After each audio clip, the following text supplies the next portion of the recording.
아침이 되매 다윗이 편지를 써서 우리아의 손에 들려 요압에게 보내니 그 편지에 써서 이르기를 너희가 우리아를 맹렬한 싸움에 앞세워 두고 너희는 뒤로 물러가서 그로 맞아 죽게 하라 하였더라. 요압이 그 성을 살펴 용사들이 있는 것을 아는 그곳에 우리아를 두니 그 성 사람들이 나와서 요압과 더불어 싸울 때 다윗의 부하 중 몇 사람이 엎드려지고 헷사람 우리아도 죽으니라. 요압이 사람을 보내 그 전쟁의 모든 일을 다윗에게 보고할세. 그 전령에게 명령하이르되 전쟁의 모든 일을 내가 왕께 보고하기를 마친 후에 혹시 왕이 노하여 내게 말씀하기를 너희가 어찌하여 성에 그처럼 가까이 가서 싸웠느냐? 그들이 성 위에서 쏠 줄을 알지 못하였느냐? 여루페셋의 아들 아비멜렉을 쳐 죽인 자가 누구냐? 여인 하나가 성에서 맷돌 윗짝을 그 위에 던짐에 그가 데베스에서 죽지 아니하였느냐? 어찌하여 성에 가까이 갔더냐 하시거든 내가 말하기를 왕의 종 햇사람 우리아도 죽었나이다 하라. 전령이 가서 다윗에게 이르러 요압이 그를 보낸 모든 일을 다윗에게 아뢰어 이르되 그 사람들이 우리보다 우세하여 우리를 향하여 들로 나오므로 우리가 그들을 쳐서 성문 어귀까지 미쳤더니 활 쏘는 자들이 성 위에서 왕의 부하들을 향하여 쏘매 왕의 부하 중 몇 사람이 죽고 왕의 종 햇사람 우리아도 죽었나이다 하니 다윗이 전령에게 이르되 너는 요압에게 이같이 말하기를 이 일로 걱정하지 말라. 칼은 이 사람이나 저 사람이나 삼키느니라. 그 성을 향하여 더욱 힘써 싸워 함락시키라 하여 너는 그를 담대하게 하라 하니라. 우리아의 아내는 그 남편 우리아가 죽었음을 듣고 그의 남편을 위하여 소리내어 오니라. 그 장례를 마침에 다윗이 사람을 보내 그를 왕궁으로 들여오니 그가 그의 아내가 되어 그에게 아들을 낳으니라. 다윗이 행한 그 일이 여호와 보시기에 악하였더라. 할렐루야! 사랑하는 성도 여러분, 주님의 이름으로 사랑하고 축복합니다. 오늘 하루도 늘 주님의 은혜 아래서 주님만을 바라보는 저와 여러분들이 되기를 바랍니다. 사람은 자신을 위해 살고 자신을 지키기 위해 고군분투하는 것이 인간이라고 말할 수 있습니다. 그리고 죄는 이러한 인간의 욕망을 따라 끊임없이 그 모습을 드러내고 있는 것이죠. 그러므로 죄는 우리 스스로 극복하거나 해결할 수 있는 성질의 문제가 아닙니다. 사람이 자신에 대해 완전히 죽은 상태라면 혹 모를까 그렇지 않다면 죄는 그림자처럼 평생토록 우리에게 붙어 다니는 것임을 생각해야 합니다. 그런데도 불구하고 사실 우리는 죄에 대해 별로 심각한 마음을 갖고 있지 않다고 봐야 할 것입니다. 왜 그럴까요? 그것은 아마 반복되는 죄로 인해 죄를 아예 당연시하기 때문이 아닐까 생각합니다. 또 한편으로는 죄를 인간으로서는 어쩔 수 없는 것으로 생각하기 때문이 아닐까 염두에 둘 수 있습니다. 하지만 그것은 죄를 좋아하는 자로 죄를 떨쳐내고 싶지 않은 핑계일 수도 있음을 알아야 합니다. 성도가 어떻게 죄를 좋아할 수 있는가? 라는 생각을 할 수도 있겠지만 죄는 사람에게 고통을 주고 사람을 힘들게 하는 요소를 갖고 접근하지는 않습니다. 사람들이 좋아할 것을 가지고 접근을 하죠. 사람을 위하는 것, 사람이 좋아할 만한 것을 믿기로 하여 사람을 끌어당기는 것이 죄인 것입니다. 사무엘하 11장에서 벌어지는 일은 정말 다윗에게 있었던 일인가 하는 의심이 들 정도입니다. 이제 전쟁에 그가 직접 나가지 않아도 될 정도로 이스라엘은 강성한 나라가 되었고 요압과 그 부하들이 전쟁터에 있을 때 다윗은 저녁 때에 그의 침상에서 일어나 왕궁 옥상을 거니다가 심히 아름다운 여인을 목욕하는 것을 보게 되고 그녀를 불러 동침하게 됩니다. 다윗이 밧세바와 동침을 할 때도 힘들어하고 괴로워했습니까? 밧세바와 동침하는 것이 다윗에게 고통이었습니까? 오히려 즐거움이었지 않습니까? 이처럼 인간이 좋아하는 것을 제공하며 죄로 다가서게 하는 것입니다. 그러므로 죄를 이긴다는 것은 예초에 불가능한 것이죠. 바세바가 임신한 것을 알리자 다윗은 자신의 죄를 감추려고 했습니다. 왕이라는 그 체면을 세우고 또한 다른 사람들에게 훌륭한 왕이라는 인정과 칭찬을 유지하기 위해 죄를 감추는 것은 필연적일 수밖에 없었습니다. 다윗은 그녀가 남편의 아이를 임신한 것처럼 꾸미려고 우리아를 2번이나 불러 칭찬하며 다윗이 지켜보는 앞에서 먹고 마시게 해서 취하게 만들었습니다. 그리고 집에 가서 쉬라고 말합니다. 하지만 충신 우리아는 모든 군인들이 전쟁터에 있는데 어찌 자기만 아내와 자겠느냐고 집으로 돌아가지 않아서 다윗의 계획은 숲으로 돌아갑니다. 14절 말씀입니다. 아침이 되매 다윗이 편지를 써서 우리아의 손에 들려 요압에게 보내니 오늘 본문의 시작이 아침이 되매이라고 기록되어 있는 것을 볼 수 있어요. 어제 저녁 마지막 우리아가 취하고도 자신의 집으로 가지 않는 모습을 보고 다윗은 밤새 어떤 생각을 하면서 보냈을까요? 머릿속으로 엄청난 생각들을 했을 것입니다. 어떤 방법으로 우리아를 처리해야 자신이 안전한지 계산을 돌렸을 것입니다. 지금까지 쌓아온 자신의 명성이 흩어지지 않고 튼튼하게 세워갈 수 있는지를 고민했을 것입니다. 그리고 우리아가 집으로 가는 선택을 하게 한 계획보다 더 확실한 계획이 필요함을 보고 친밀한 계획을 짜게 되었습니다. 어쩌면 자신을 더 이상 통제하지 못하는 지경에 이르렀을 것입니다. 이것이 아무것도 모르고 술에 취해 푹 잠든 우리아와 다른 밤을 보낸 다윗의 모습입니다. 그렇게 다윗이 미치도록 생각해낸 계획을 아침에 행합니다. 바로 요압에게 편지를 써서 우리아 편에 보낸 것이죠. 자신을 죽이라는 명령이 담긴 편지를 우리아 자신이 전하도록 만듭니다. 15절 말씀입니다. 그 편지에 써서 이르기를 너희가 우리아를 맹렬한 싸움에 앞세워 두고 너희는 뒤로 물러가서 그로 맞아 죽게 하라 하였더라.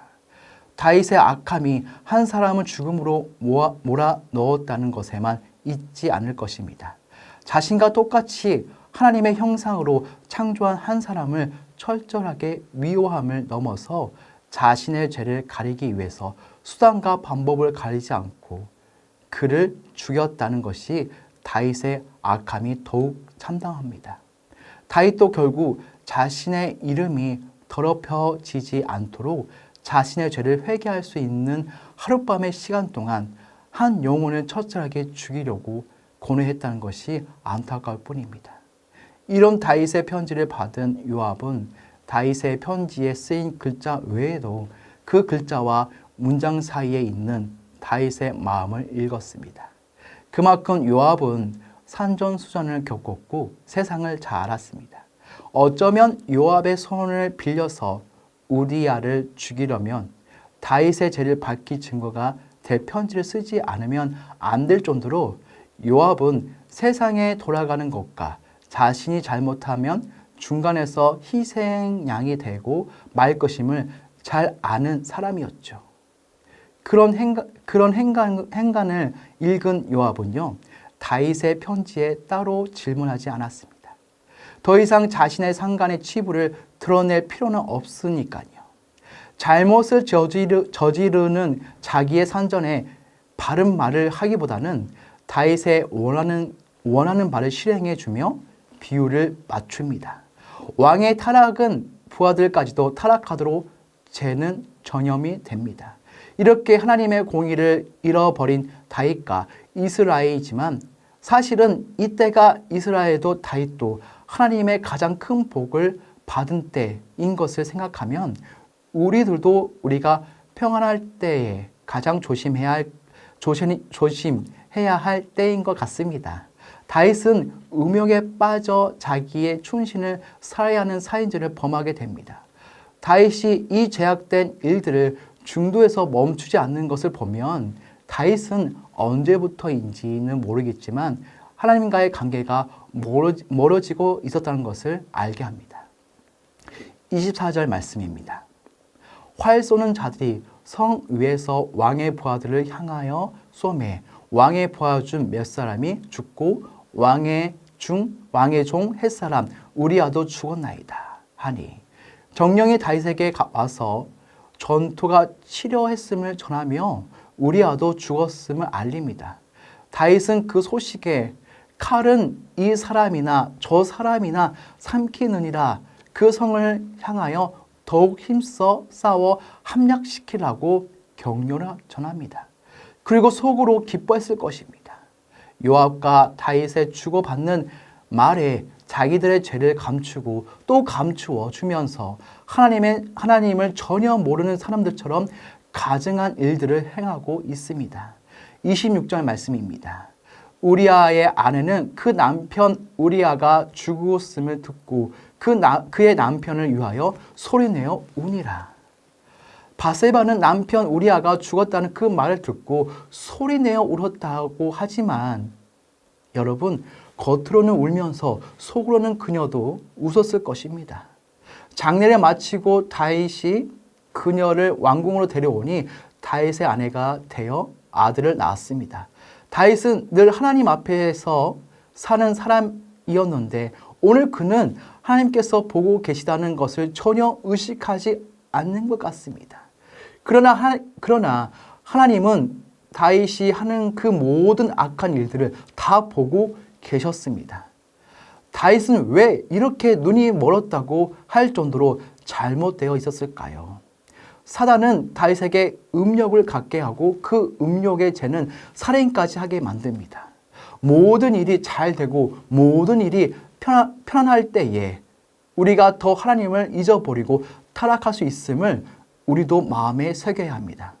성도 여러분, 우리는 여기서 다윗의 선택이 안타까운 것은 한 사람에게 부끄러움을 당하고 온 천하에 다윗 자신의 이름을 높이기 위한 선택을 주저함 없이 했다는 것입니다. 죄를 가리기 위해서 더 큰 죄를 행했다는 것이죠. 그동안 주님만 따르며 신뢰하던 이 다윗은 사라지고요. 더욱 차갑게 변화합니다.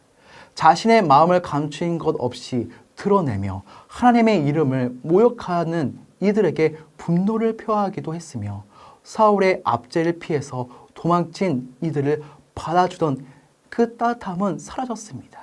오히려 토라의 말씀을 인용해서 전쟁에서의 죽음을 피할 수 없다는 말을 통해 자신의 치부를 덮어준 우리아를 다독이는 것이 세상 사람과 다를 바 없어 보입니다. 자신을 위해서는 나와 같은 다른 사람을 어떻게 처분해도 좋다는 그 마음을 먹는다는 것이 오히려 더 세상보다 악한 것을 살펴볼 수 있습니다.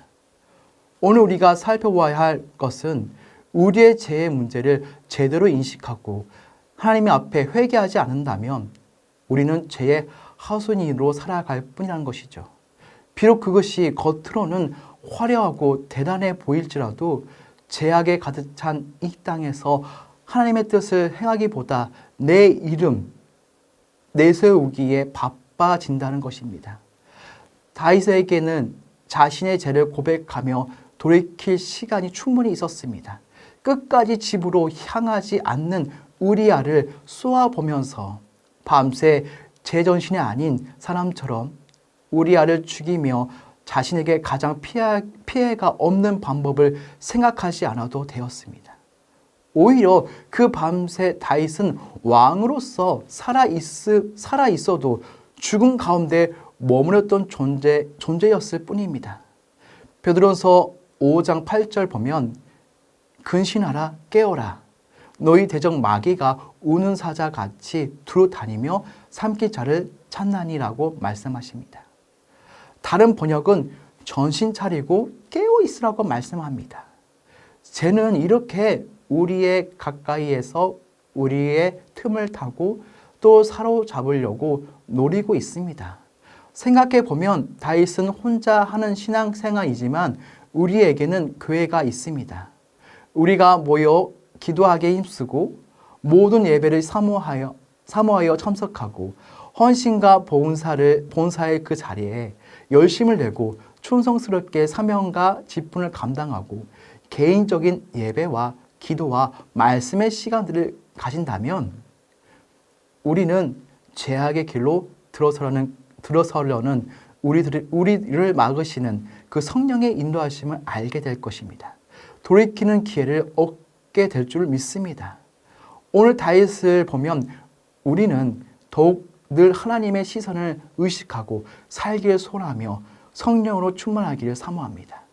혹시 하나님 앞에 고백하며 회복해야 할 부분이 있다면 두려움에 피하지 말고 끝까지 우리를 사랑하시는 하나님의 은혜에 기대어 나아가시기 바랍니다. 그 자리를 피한다면 죄의 쇠사슬에 매여 더 철저하게 고통으로 짓눌 것입니다.